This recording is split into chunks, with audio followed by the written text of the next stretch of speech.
noite, meus irmãos. Vamos abrir a palavra para o livro de Mateus, capítulo 12, versículo 42. Diz assim: a rainha do sul se levantará no juízo contra esta geração e a condenará, porque veio dos confins da terra para ouvir a sabedoria de Salomão. E eis aqui está quem é maior do que Salomão. Vamos orar. Nós ainda te louvamos, Senhor, por esse culto que o Senhor tem nos dado, privilégio que o Senhor tem nos dado de adorar o Senhor, louvar o teu nome, ouvir a tua palavra, Senhor. Pedimos que o Senhor continue nos abençoando nesse culto e agora, através da palavra falada, que aqueles sentidos e propósitos do Espírito Santo encontrem o nosso coração e que a nossa alma se acalme, se aquiete para receber os conceitos da palavra do Senhor e ser mudada por eles. Pedimos em nome de Jesus. Amém.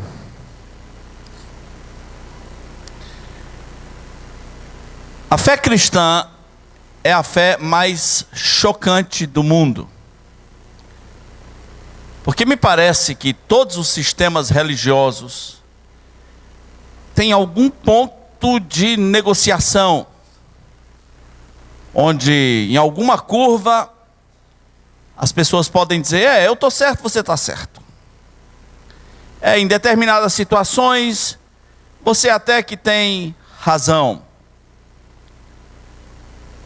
Se você conversar com um budista sobre o caminho da salvação, ele vai dizer: não depende necessariamente do budismo.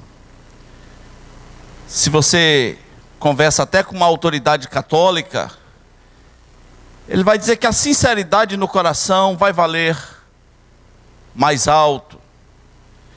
Todos os sistemas têm a tendência de se conciliar, mas até mesmo no cristianismo evangélico, as pessoas querem fazer certas conciliações.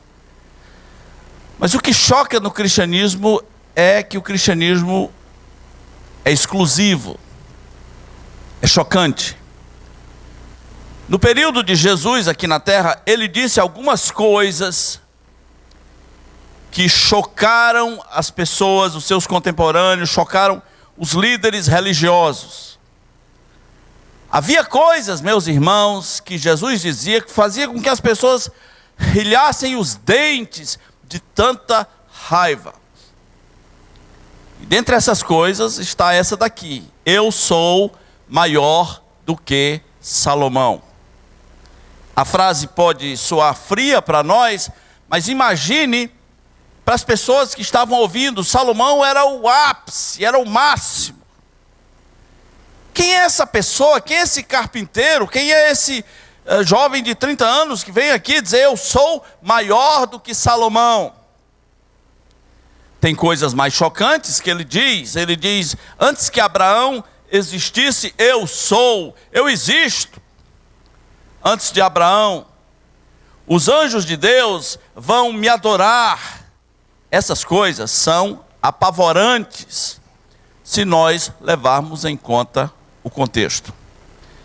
Então, tente se colocar por um pouco no lugar das pessoas que ouviram essa frase de Jesus: aqui está quem é maior do que Salomão. Ele diz: olha, a rainha de Sabá, ela veio de longe para ouvir a sabedoria de Salomão. Mas eu sou maior do que Salomão. Então vamos entender o contexto pensando biblicamente. Quem é Salomão? Ele é o filho de Davi, ele é meio que o segundo filho de Davi com Batseba, porque o primeiro morreu. E ele vai ser levado ao trono, é o herdeiro do trono de seu pai. Ele vai ser o rei de Israel. A posse do reino foi um pouquinho conturbada, porque um outro irmão quis assumir o reino, quis dar um golpe. É golpe o que o Adonias quis fazer. Mas logo esse golpe foi suprimido. Salomão assume o seu reino. Ele é uma pessoa muito privilegiada. Um dia Davi chegou para o profeta Natã e disse: olha, eu queria fazer um templo para Deus. E o profeta Natã disse: que coisa boa essa ideia. É de Deus. Um templo para Deus, uma casa para Deus, que ideia boa. Quando Natã foi dormir, Deus disse para Natã: não é de Deus não, não quero casa, não quero nada. Vá lá e diga a Davi: não quero casa. Que mania é essa que as pessoas têm que fazer uma casa para Deus, não é? Que mania é essa que as pessoas têm de ter um lugar onde eles chamem de casa de Deus? Deus disse: não quero casa. Mas ao invés de casa, eu vou te dar uma dinastia, uma casa real. Vai nascer um filho seu, e ele vai estabelecer uma dinastia, um reino que jamais terá fim. E esse é Salomão. Salomão, então, assume o reino da casa de Davi, da casa de Judá. E um certo dia, Deus lhe aparece e diz assim: peça o que quiser. A propósito, antes de Salomão nascer, Deus disse: a minha misericórdia jamais se apartará dele. Antes de você pensar qualquer coisa sobre Salomão, pense nisso. Deus disse: a minha misericórdia jamais, em hipótese alguma, se separará dele. E naquela noite Deus disse: peça o que quiser. Essa é uma pergunta que não dá para fazer para todo mundo, né? Porque a maioria das pessoas que eu conheço, se Deus dissesse peça o que quiser, eu sei. Eu conheço meu pessoal. e Salomão pediu sabedoria para governar. E Deus disse: como você pediu sabedoria, não pediu riqueza, nem a morte dos seus inimigos, eu vou lhe dar também riqueza, vou dar um bônus. Vou dar sabedoria e vou dar riquezas. Salomão é muito sábio. É o homem mais sábio do seu tempo. No seu tempo tinha 3 homens sábios, famosos internacionalmente. A Bíblia vai logo dizendo que Salomão era mais sábio do que eles. A sua sabedoria se espalha internacionalmente. Ele tem tratados sobre biologia, sobre animais, sobre plantas. Ele é meio que o Aristóteles do Velho Testamento. E Salomão recebe de seu pai a missão de construir o templo. Ele recebe uma planta. Então ele constrói o templo. Uma construçãozinha básica. 7 anos. Com muita gente trabalhando. 7 anos. Com engenheiros internacionais, artesãos vindo de Tiro, do Líbano, de todo canto. Muito dinheiro. O próprio Davi tinha deixado uma fortuna para a construção desse templo. E aconteceu, terminaram o templo. Então houve a inauguração. O templo é gigantesco, o templo é salomônico, como eu costumo dizer. Se o tabernáculo tinha uma pia, o templo de Salomão tinha umas 9, umas 10, 14 pias, tudo é absurdo no templo de Salomão. A ideia de Salomão é que as pessoas, ao olharem para aquela casa, sentissem vontade de adorar o Senhor. Na inauguração, é o ápice da glória. Toda a nação do lado do rei, não tem guerras, não tem conflitos internacionais.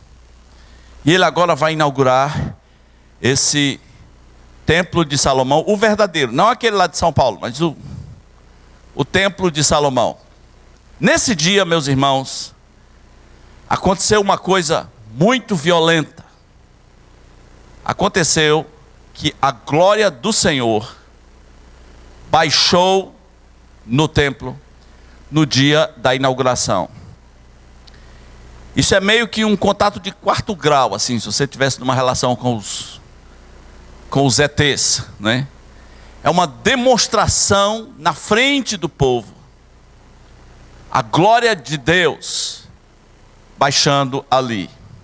É bem verdade que Deus não está muito interessado no templo, por isso, 2 Crônicas 7,14, na inauguração do templo, Deus diz, olha, o que importa mesmo é se o seu povo fizer o quê? Se humilhar, orar e me buscar. É isso aí, esse templo, o que importa é o quebrantamento do povo. Então esse é o Salomão.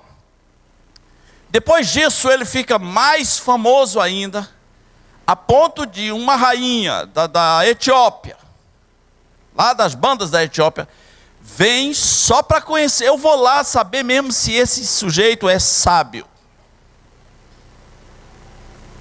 E aí essa pessoa, com toda essa glória, com toda essa opulência, com toda essa sabedoria, escreveu mais de 3.000 provérbios.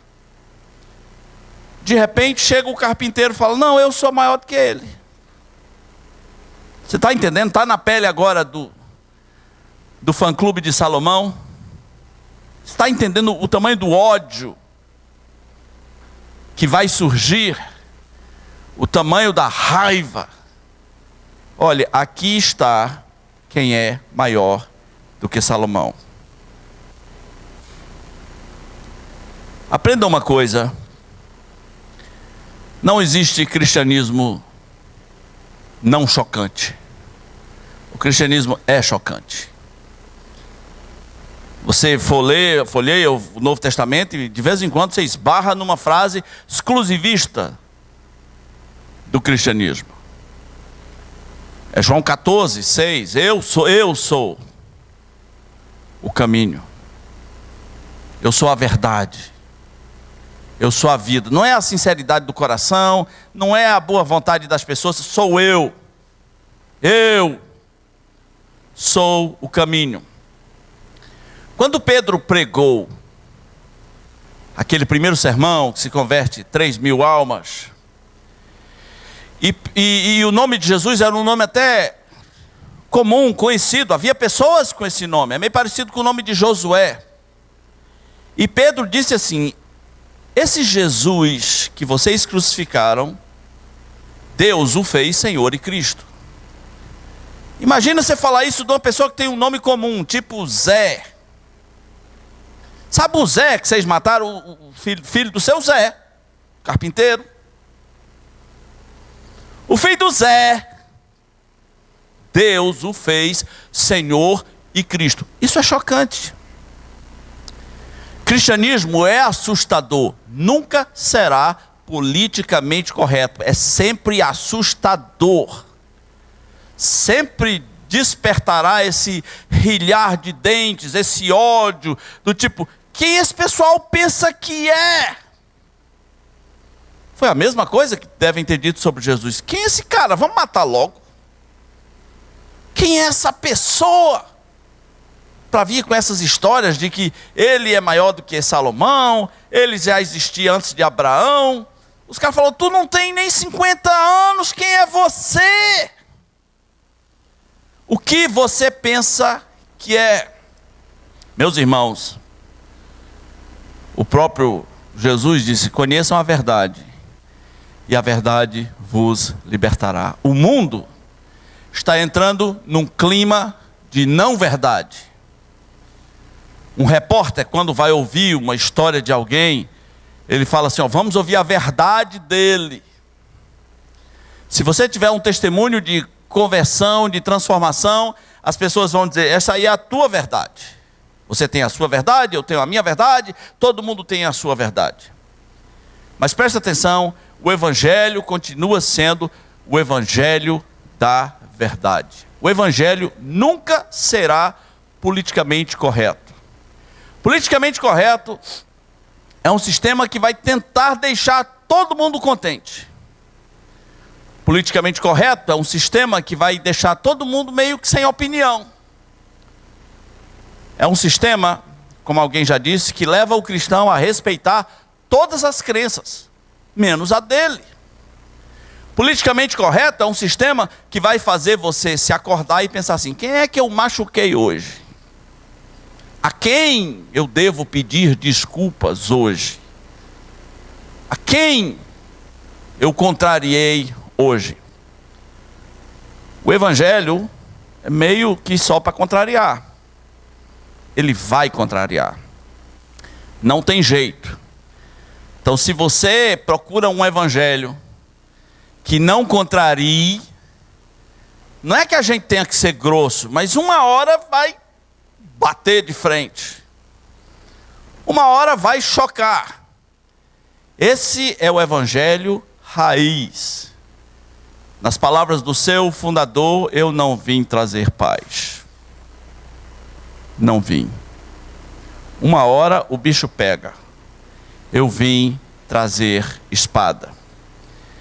Eu vejo com uma certa tristeza que nesse continuar do século 21, muita gente do evangelho vai querer adaptar o evangelho, vai querer fazê-lo politicamente correto.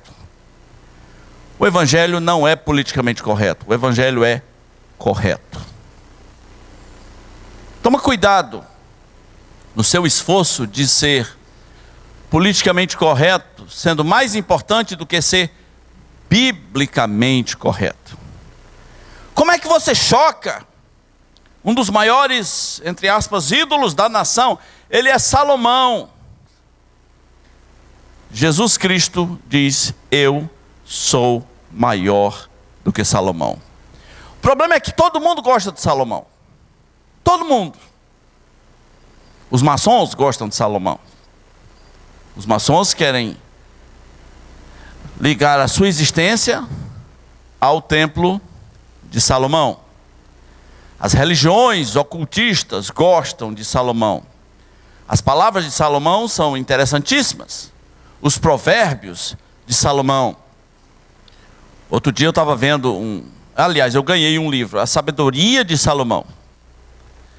E quem assinava o prefácio? Você não faz ideia de quem assinava. Ike Batista. Todo mundo gosta de Salomão. Salomão é o cara. E aí Jesus vem e diz: mas aqui está quem é maior do que ele. Salomão é famoso, é popular, o Instagram dele na história está bombando, mas aqui está quem é maior do que Salomão. Eu quero mostrar a você 7 maneiras que a Bíblia mostra como Jesus é maior do que Salomão. Primeiro, porque Salomão, apesar de tudo que eu disse aqui, Salomão é um desastre. Pense num homem desastrado. Deuteronômio capítulo 20 tinha as regras dos reis. Quando escolherem um rei, ele tem que ser assim, assim e assim. São dadas 3 regras.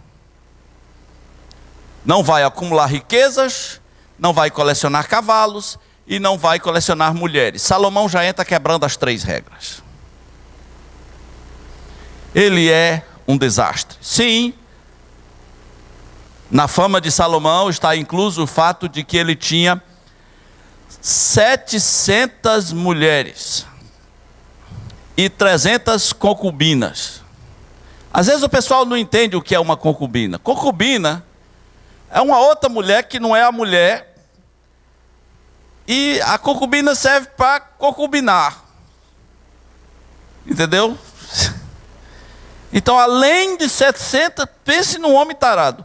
Além de 700 mulheres, ainda tinha 300 concubinas. Alguns homens devem estar dizendo: ô, vida boa, né? Quando ele queria ter intimidade com uma das mulheres, ele dizia assim: mulher de número 721, prepare-se. E se ela dissesse, eu estou com dor de cabeça, então chama de número 34. Essa era mais ou menos a vida de Salomão. Mas isso é um desastre.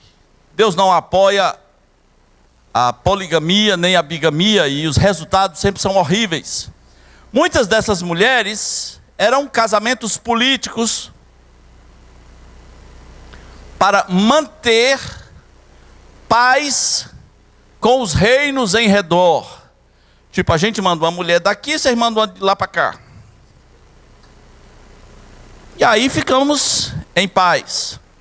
O problema é que essas mulheres vieram com seus costumes, com sua religião, com seus deuses, e elas encheram Jerusalém desses deuses.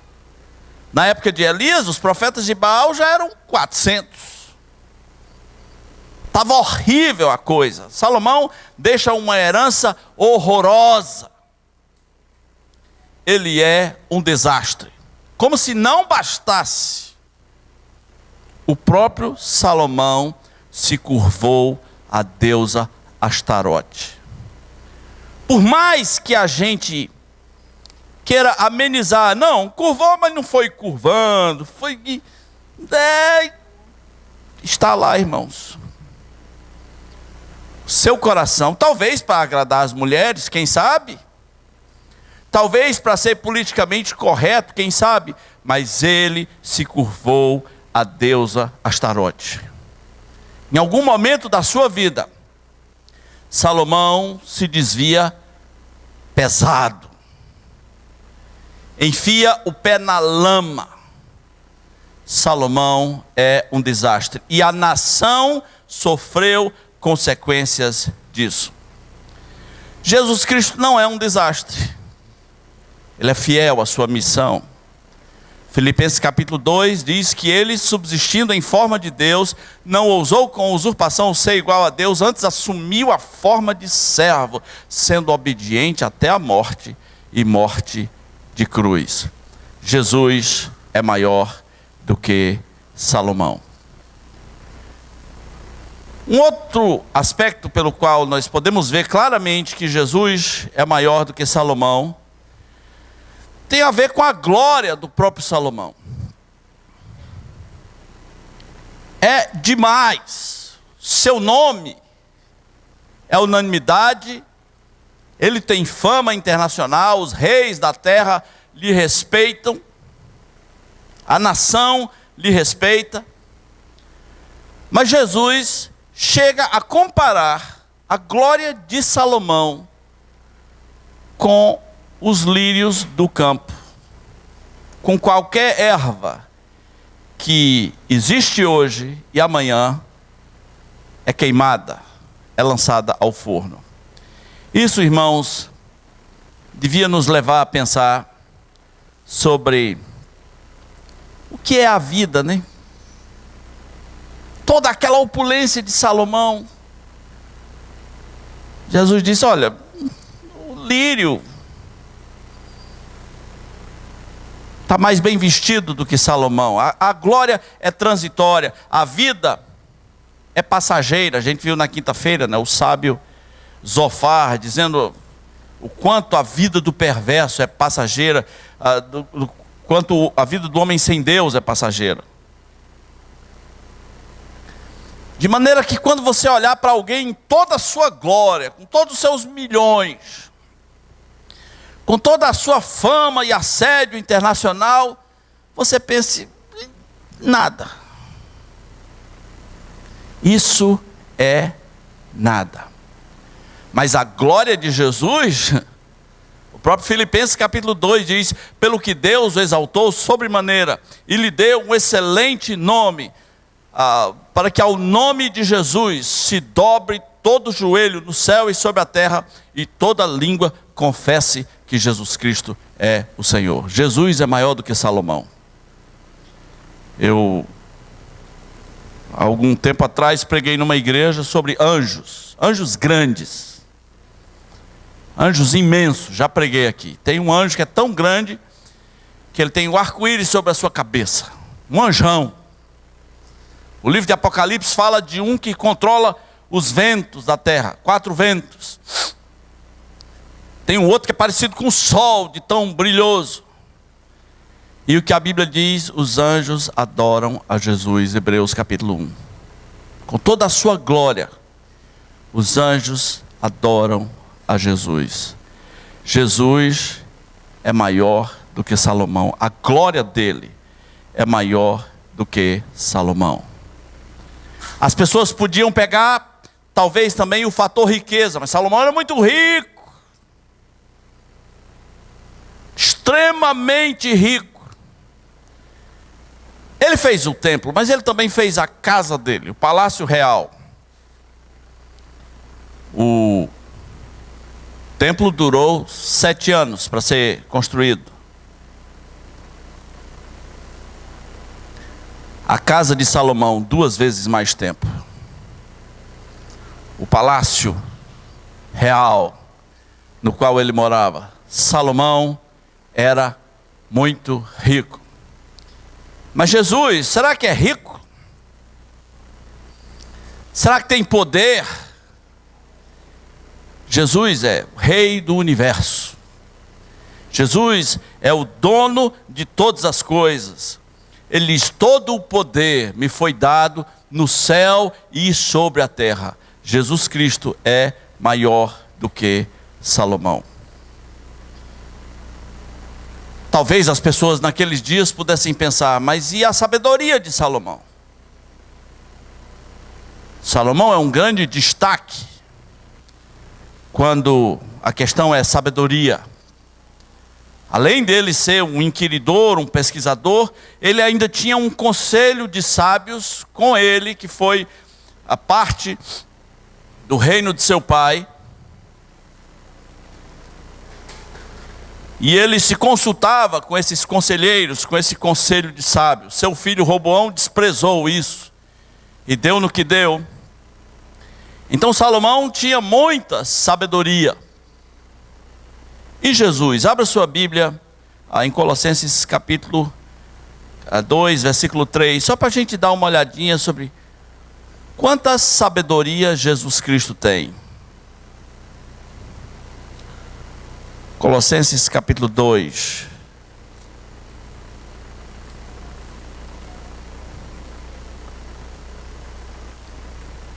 Versículo 3, falando a respeito de Jesus Cristo, diz, em quem todos os tesouros da sabedoria e do conhecimento estão ocultos. Em Jesus, todos os tesouros da sabedoria e do conhecimento estão ocultos. Então, comparado com isso, a sabedoria de Salomão é muito pouca. Se você ama conhecimento, porque tem gente que não ama, né? Mas uma das coisas incríveis da eternidade é conhecer sabedoria. Em Jesus, todos os tesouros da sabedoria estão escondidos. A própria vida de Jesus é como a de um sábio. Tem situações que só uma sabedoria sobrenatural para tirar o sujeito daquela situação. Como, por exemplo, a mulher flagrada em adultério de João, capítulo 8. Ele diz com uma simples palavra, quem não tiver pecado, atire a primeira pedra. Com uma simples frase, todo mundo fica envergonhado. Na questão dos tributos, quando trouxeram a moeda, a efígie com a foto de César, ele bota todo mundo numa cilada. Quando perguntaram com que autoridade ele faria aquilo, ele bota todo mundo numa cilada com uma frase. Porque a sua sabedoria é sobrenatural. Jesus Cristo é maior do que Salomão, e nele todos os tesouros da sabedoria estão ocultos. Há ainda um outro parâmetro que as pessoas podiam trazer à tona, que era o reino de Salomão. Mas e o reino? Como é que esse carpinteiro vem dizer que ele é maior do que Salomão? E o reino? O reino de Salomão, que foi dado por Deus numa aliança com Davi, em 2 Samuel 7,14, diz: vou dar a um dos teus descendentes um reino que jamais terá fim. Deixa eu lhe dizer uma coisa. A promessa desse reino é impossível de se cumprir em Salomão. Ela só pode se cumprir num descendente de Salomão que é maior do que ele, que é o Senhor Jesus. A coisa funciona assim. Deus tem o seu próprio jeito de administrar a história. E no relógio de Deus, no cronômetro de Deus, Ele resolveu dar uma parada no cronômetro. E nós estamos vivendo um momento que a gente pode chamar de período de intervalo. O cronômetro parou em relação às 70 semanas de Daniel. E o cronômetro também parou em relação aos reis sucessores da casa de Davi. Quem tem o direito de ser o rei? O último foi Joaquim. Porque morreu Salomão, morreu seus filhos, o último é Joaquim. Acontece que Jesus tem o direito de se assentar no trono de Davi. O trono de Davi está vago.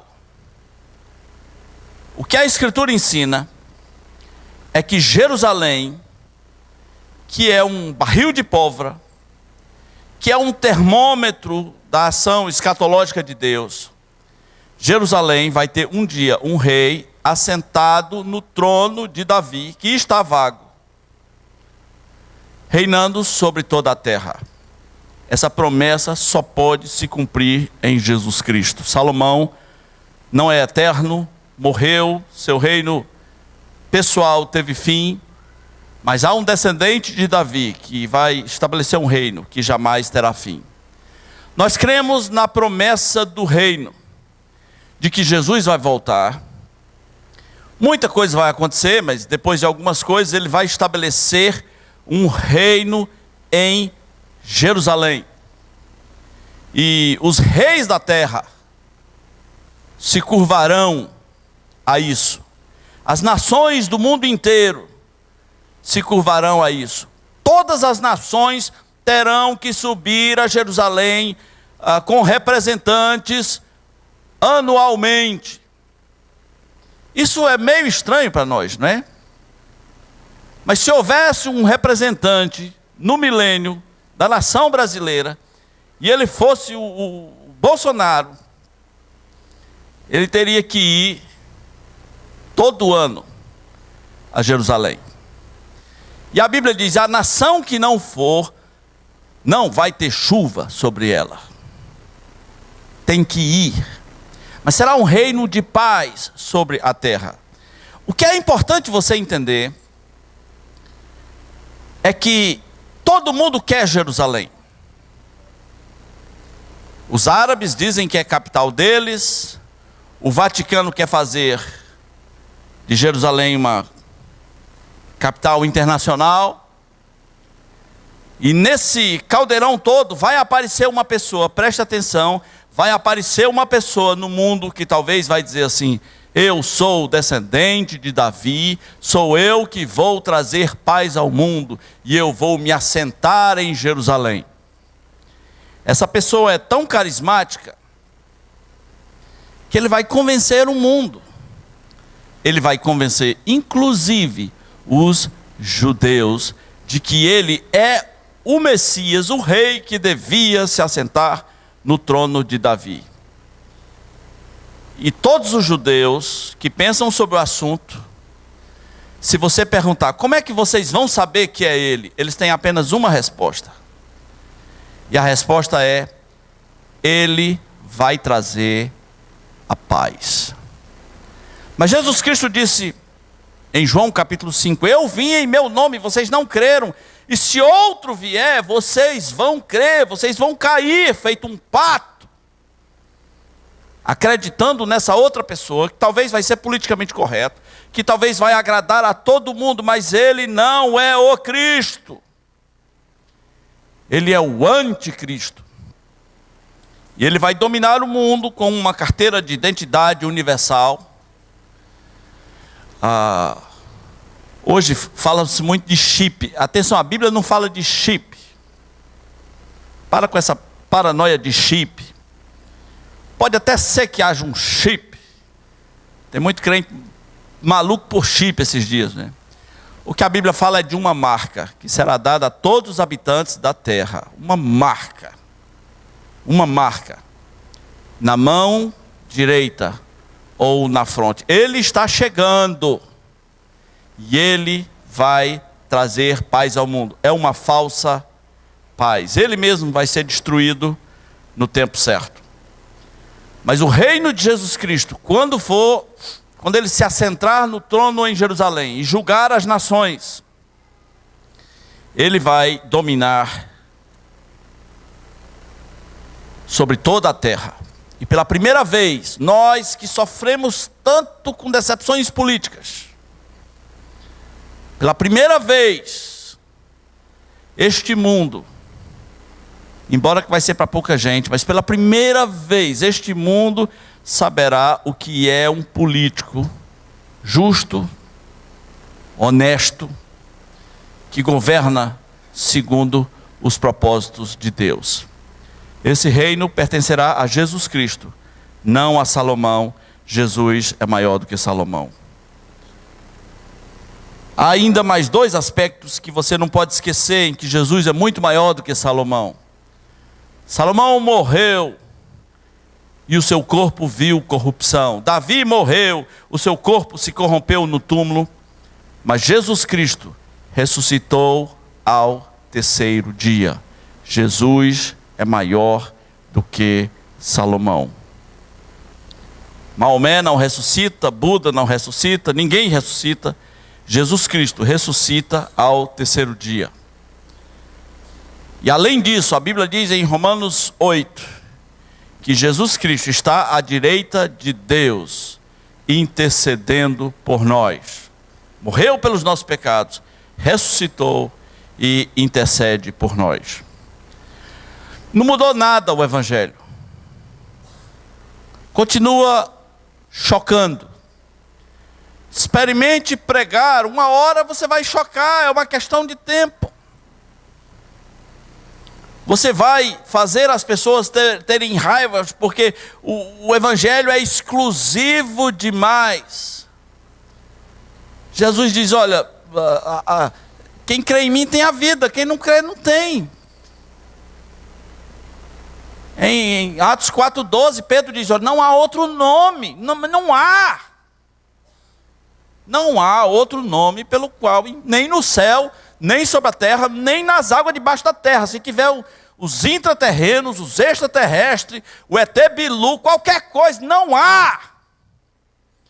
Uma vez alguém chegou para mim e falou, pastor, eu creio em Deus, mas será que não existe um outro Deus, tipo o irmão de Deus? A gente quer que exista um esquema, né? O irmão de Deus é legal. O irmão mais velho de Deus. Não há outro nome.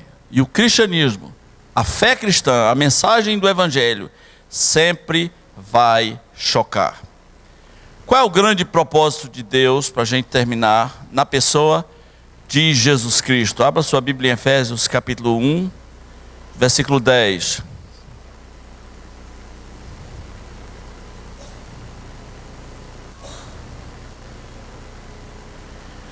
Efésios capítulo 1, versículo 10.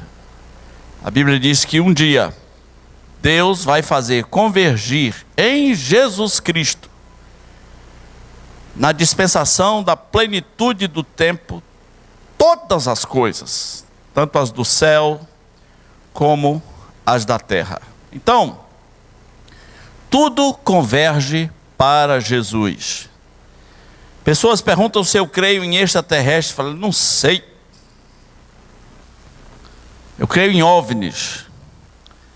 São objetos voadores não identificados. E o que é isso? Não sei, é não identificado. Por isso, não sei.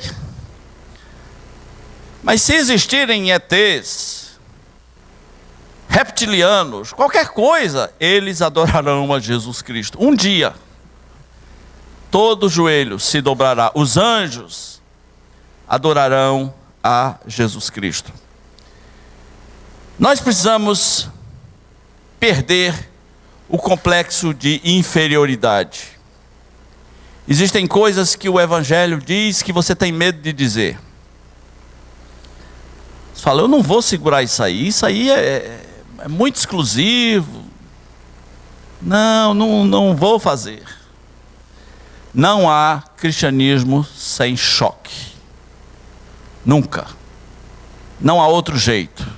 Não tinha como ser diferente. Jesus Cristo é a ponte que leva o homem de volta para Deus. É o caminho que leva o homem de volta para Deus. As perguntas curiosas, as dúvidas que você tem, são as exceções. A verdade é que só há um jeito de levar o homem de volta para Deus. É através de Jesus Cristo. Um dia, Jesus vai voltar e estabelecer o seu reino. Antes disso, ele leva um povo para um banquete, para uma festa maravilhosa de 7 anos. E enquanto isso, esta terra estará entregue ao outro, ao falso Cristo, ao anticristo, ao que vai trazer uma mensagem que agrade a todo mundo. A mensagem de Jesus necessariamente não agrada a todo mundo, mas ela é a única mensagem que Deus tem para a terra. A Bíblia diz: há um só Deus e um só mediador entre Deus e os homens, Jesus Cristo, homem. Muitas pessoas dizem, eu creio em Deus. Jesus Cristo disse, creia em Deus, mas creia também em quem? Em mim. Creia também em mim, senão você está com problemas. É chocante? É. Mas não tem outra mensagem. É como você está com uma doença terminal e o médico fala, olha, tem cura, mas é $50 mil a garrafa. É chocante? É. Mas se você pudesse, faria qualquer coisa para ter a garrafa. A mensagem de Jesus é chocante, é escandalosa, é claro. Se perguntasse assim, vamos dizer que alguém fizesse uma peça de teatro, e essa peça vai explicar o sentido da vida, e tem uma cortina, e quando abrisse a cortina tem um homem nu pendurado numa cruz, e ele é judeu. É chocante? É. Mas é a única mensagem que Deus tem para a humanidade. Não busque outras mensagens, não camufle o Evangelho, não queira fazer o Evangelho aquilo que ele não é. Ele é exclusivo. Quem crê no Filho tem a vida. Salomão é legalzinho? Que bom, mas ele é maior do que Salomão. Buda pode ter sido legal, mas não vai te levar a lugar nenhum. Quem crê no Filho tem a vida, mas quem não crê no Filho não tem a vida, mas sobre ele permanece a ira de Deus. Espero que quando Jesus assumir o seu reino, você esteja do único lado certo, do único lado possível, que é o lado de Jesus Cristo. Vamos orar. Nosso Deus, muito obrigado, porque Tu tem nos ensinado que Jesus é maior do que Salomão, do que Moisés, do que o sacerdote Arão, que Ele é maior do que os anjos, que Ele é maior do que todas as coisas. Que sempre haja essa mensagem em nosso coração. Não há outro, Ele é único, Ele é exclusivo, Ele é o único caminho de volta para Deus. Que essa mensagem não saia do nosso coração, e que cada pessoa que ainda não se identificou com essa mensagem, que procure conhecer Jesus e voltar para Ti através de Jesus. É no nome dEle que nós oramos. Amém.